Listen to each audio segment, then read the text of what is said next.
బిల్వపత్రం విశిష్టత. శివపూజకు మారేడు ఆకు ఎందుకు అవసరమో తెలుసుకోండి.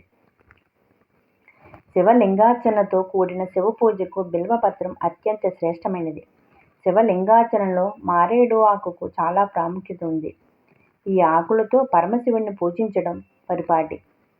ఈ బిల్వపత్రం అపురూపమైనది. ఆకులు విశిష్ట ఆకారంలో ఉంటాయి. 3 ఆకులు ఒకే సమూహంగా ఉన్నట్టు కనిపిస్తాయి. అలనాడు భక్త కన్నప్ప మారేడు దళాలతో శివుణ్ణి పూజించి మోక్షాన్ని పొందాడు. శ్రీకాళహస్తి పుణ్యక్షేత్రంలో కాలము, అస్థి శివపూజలో బిల్వపత్రాలు అలంకరించి మోక్షప్రాప్తి పొందాయి. త్రితలం త్రిగుణాకారం త్రినేత్రంచ త్రియాయుధం త్రిజన్మ పాప సంహారం ఏకబిల్వం శివార్పణం. ఈ శ్లోకం శివస్థుతిలో బహుళ ప్రాచుర్యం పొందింది. శివపురాణంలో బిల్వపత్రం విశిష్టత వివరించబడింది.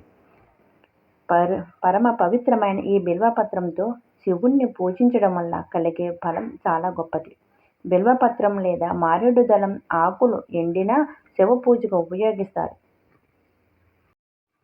1,000,000 ఏనుగుల దాన ఫలం, 100 యజ్ఞాల ఫలం, 1,000,000 కన్యాదానాల వల్ల కలిగే ఫలితం ఈ బిల్వపత్రం శివపూజకు సమర్పించడం వల్ల మనకు సదరు ఫలితం సిద్ధిస్తుందని తెలియజేశారు.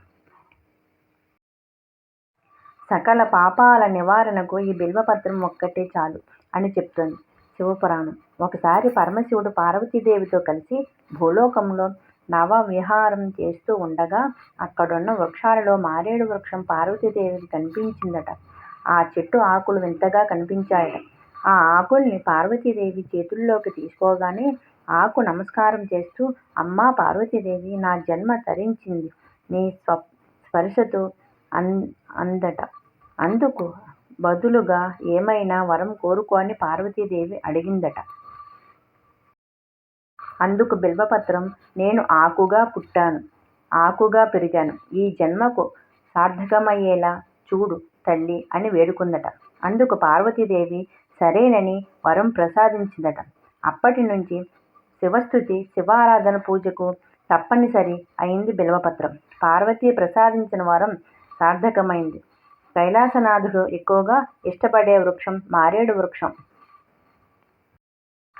సకల శుభాలు ఇచ్చే మారేడు వృక్షం పరమశివునికి ప్రీతికరం. కార్తీక మాసంలో బిల్వపత్రాలతో నిత్యం శివపూజ చేయాలని పండితులు చెబుతారు.